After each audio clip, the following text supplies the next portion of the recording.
এখনো পর্যন্ত তুমি বিয়ে করনি বা তোমার বিয়ে হচ্ছে না, এটা নিয়ে তোমার বাবা মার থেকেও বেশি চিন্তা হচ্ছে তোমার আত্মীয় স্বজন পাড়া প্রতিবেশীদের, তাই তো? আর তুমি ভাবছো যে আমার বিয়েটা হয়ে গেলেই আমি একটু বেঁচে যাই, এই এত কথা আমাকে শুনতে হবে না।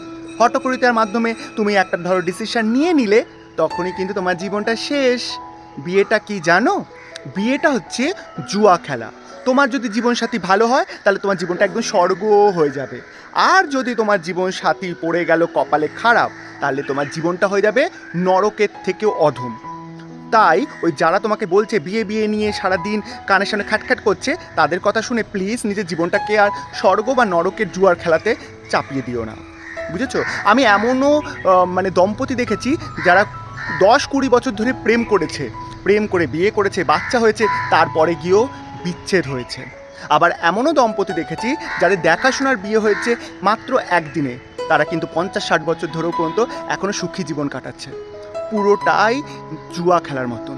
তাই হঠকারিতার মধ্যে দিয়ে তুমি কিন্তু ডিসিশনটা নিও না, বুঝলে?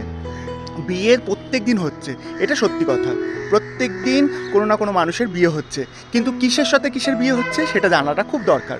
রূপের সাথে কেরিয়ারের, বুঝেছো? এবার তুমি ভাবছো তুমি খুব রূপবতী, যে তোমাকে দেখলেই তোমার হবু বাড়ির থেকে হবু শ্বশুর শাশুড়িরা বলছে এক কাপড়ে আমি আপনার মেয়েকে নিয়ে চলে যাব। এই ভুলটা করবে না, এক কাপড়ে নেয় না, খুব কম বাড়ির লোকেরা আছে, তারা কিন্তু সেই উল্টে কান ধরবে, যা দেবে না আপনার মেয়েরই থাকবে, সে শাড়ি চুড়ি গয়না খাট আলমারি পালঙ্ক যা দেবে না আপনারই মেয়ে থাকবে, বুঝেছেন? মানে কি বলবো, পণ নেওয়াটাও একটা উল্টোভাবে হয়ে গেছে, বুঝতে পেরেছেন? পারলে যারা পণ নেয় তাদেরকে মেয়ে দেবেন না, পারলে তাদেরকে ভিক্ষা দিয়ে দিন, নিজের মেয়েকে আর দিতে যাবেন না, বুঝলেন? বিয়ে নিয়ে অনেক লোকের অনেক কথা, যত তুমি মাথায় ঢোকাবে ততই তোমার মাথা ব্যথা। নিজের জীবনটাকে বিন্দাসভাবে কাটাও, যখন জীবনসঙ্গী আসবে তখনই তোমাকে ধরা দেবে। ওই জুয়া খেলায় পড়ো না যে এক্ষুনি করে নিতে হবে অন্যের কথা শুনে, বুঝলে? ভুল করবে।